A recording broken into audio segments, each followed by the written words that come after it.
Hello friends, आज हम लोग हिंदी मीडियम में UPSC IAS pre general studies के जो भी पेपर हैं उनको कंप्लीट करेंगे। ठीक है, तो यूथ कंपटीशन टाइम संघ लोक सेवा आयोग यूपीएससी 2025। तो यहाँ पर आप देख सकते हैं 2024 का 23 का। ठीक है, तो 11 तक यहाँ पर आपको 2024 से लेकर आपको 11 तक के पेपर मिल जाएंगे जीएस के। ठीक है, तो चलिए स्टार्ट कर लेते हैं यहाँ पर। और ये एनसीईआरटी आधारित व्याख्या सहित हल प्रश्न पत्र आयोग की संशोधित आंसर के द्वारा ये बनाया गया है। अच्छी बुक है। तो इसमें आपको हम कराएंगे 2011 का पेपर प्राचीन इतिहास। एंशिएंट हिस्ट्री से क्वेश्चन बना है और एंशिएंट हिस्ट्री से क्वेश्चन बना है सैदव सभ्यता, इंडस सिविलाइजेशन। ठीक है, तो सिंधु घाटी सभ्यता के संदर्भ में निम्नलिखित कथनों पर विचार करने हैं। तो कथन आपका क्या कह रहा है? पहला, यह एक प्रमुखतः लौकिक सभ्यता थी तथा उसमें धार्मिक तत्व यद्यपि उपस्थित था वर्चस्वशाली नहीं था। इस प्रकार से कथन एक में कहा गया। दूसरी बात, उस काल में भारत में कपास से वस्त्र बनाए जाते थे। इस काल में सिंधु घाटी सभ्यता के बारे में बात हो रही है। तो यहाँ पर आपका आंसर क्या हो जाएगा? सी ऑप्शन ऐड हो जाएगा। दोनों ही बातें सही हैं। ठीक है, अब आप इस प्रश्न का इस्तेमाल अब 2025 में जो पेपर दे रहे हैं उसमें करोगे कैसे, या अदर किसी स्टेट पीसीएस या अभी जो समीक्षा अधिकारी का 27 जुलाई को पेपर है उसमें कैसे करोगे। तो मान लेते जैसे कि ये प्रश्न है, आपने इस प्रश्न को पढ़ा, ठीक है, और आप पढ़ के भूल जाओगे तो आपको क्या करना, आप अगर आपके नोट्स हैं, ठीक है, तो नोट्स में आपका टॉपिक वाइज नोट्स होने चाहिए। जैसे कि सिंधु घाटी सभ्यता है, ठीक है, तो आप इसके बारे में जितना ये टॉपिक लिखा गया ये आपको नोट कर लेना है शॉर्ट नोट्स में, जिससे आप बार बार रिवीजन करें और ये चीज़ें आपको याद हो जाएं। नेक्स्ट क्वेश्चन, और एक बार इसकी व्याख्या को पूरा देख लेते हैं। सैदव सभ्यता का धार्मिक दृष्टिकोण मुख्यतः यही लौकिक तथा व्यवहारिक था।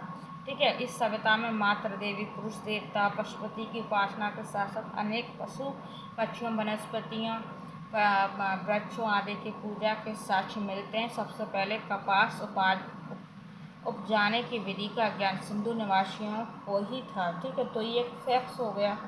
ये चूँकि ये सबसे पहले सिंधु क्षेत्र में हुआ, इस कारण जो यूनानियों ने इसे क्या कहा, सिंडन नाम दिया। ठीक है, तो ये भी इम्पोर्टेंट है। अब सैदव सभ्यता से संबंधित काफ़ी क्वेश्चन बनते हैं, तो आपको क्या करना है, सैदव सभ्यता जो भी आपने नोट्स बनाए उसमें इसको जो भी छोटे छोटे पॉइंट है फैक्ट्स उनको आप कवर कर लें। ठीक है, लिख लें। आइए देखिएगा वैदिक सभ्यता से संबंधित वैदिक सिविलाइजेशन। देखिए आपका प्रश्न है, देखिए धर्म तथा रीत भारत की प्राचीन वैदिक सभ्यता के एक केंद्रीय विचार को चित्रित करते हैं। इस संदर्भ में निम्नलिखित तथ्यों पर विचार करना। ठीक है, तो पहला और दूसरा देखिए, धर्म व्यक्तियों के दायित्व एवं स्वयं तथा दूसरों के प्रति व्यक्तिगत कर्तव्यों की संकल्पना था। दूसरा, रीत मूलभूत नैतिक विधान था जो सृष्टि और उसमें अंतर्निहित सारे तत्वों के क्रियाकलापों का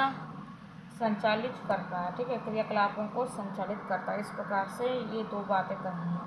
तो ऐसा पैटर्न था 2011 में। अब देखिए यहाँ पर उपरोक्त में से कौन सा कथन सही है।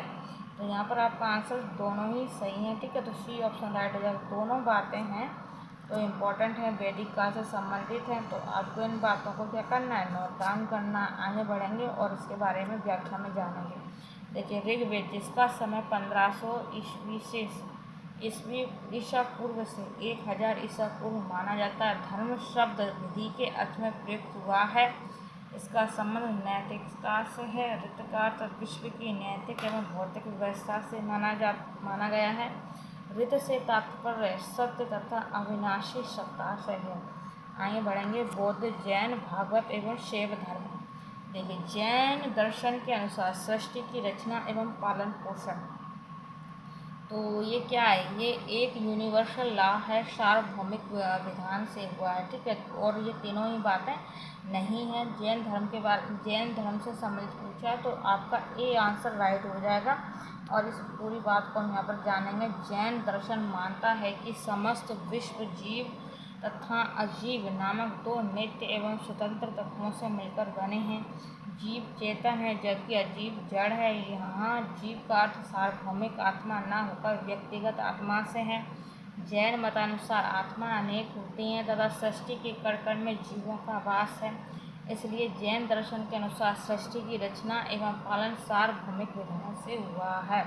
ठीक है, आगे बढ़ेंगे। आधुनिक इतिहास से संबंधित क्वेश्चन देखेंगे। तो मतलब आपने इसको पढ़ा, तो ये जो मैंने अभी पढ़ा ये प्राचीन इतिहास था। ठीक है, तो यूपीएससी में आप पूरा समझते चले पैटर्न को। ठीक है, कितने क्वेश्चन किस सब्जेक्ट से आ रहे हैं। तो देखिए, आप अगर देख रहे हैं क्लास तो हम पूरा बनाएंगे 2011 से 2024 तक बनाएंगे। ठीक है, तो 2011 में आप लोग यहाँ पर देख सकते हैं 2011 में आपके प्राचीन इतिहास से 3 क्वेश्चन बने। ठीक है, 3 क्वेश्चन बने और कौन कौन से बने हैं देखिए। एक मैंने बता दिया सिंधु घाटी सभ्यता से बना, दूसरा आपका वैदिक सभ्यता से बना, ठीक है, और तीसरा आपका बौद्ध जैन धर्म से संबंधित बना है। ठीक है, अब आ जाते हैं आधुनिक इतिहास में, मॉडर्न हिस्ट्री में।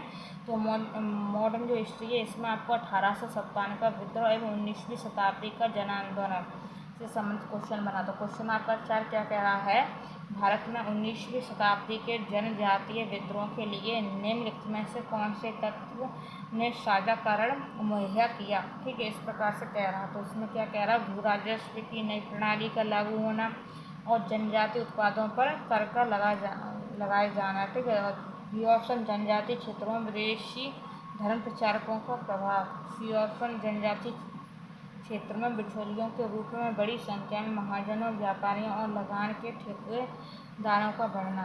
डी ऑप्शन जनजातीय समुदायों की प्राचीन भूमि संबंधी व्यवस्था का संपूर्ण विदारण। इस प्रकार से कह रहा हूँ। तो यहाँ पर आपका डी ऑप्शन राइट है, जनजातीय समुदायों की प्राचीन भूमि संबंधी व्यवस्था का संपूर्ण विदारण। ठीक है, इस प्रकार से।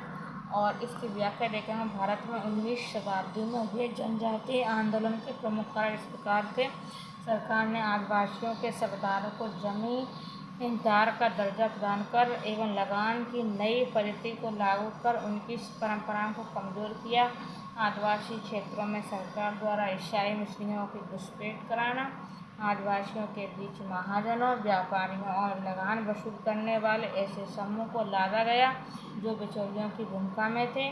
चौथा पॉइंट, वन क्षेत्रों में सरकार नियंत्रण कठोर करने, ईंधन और पशुचारे के रूप में वन के उपयोग पर प्रतिबंध तथा झूम और पड़ खेती पर रोक लगी थी। ठीक है, तो इस प्रकार से क्वेश्चन बने थे। नेक्स्ट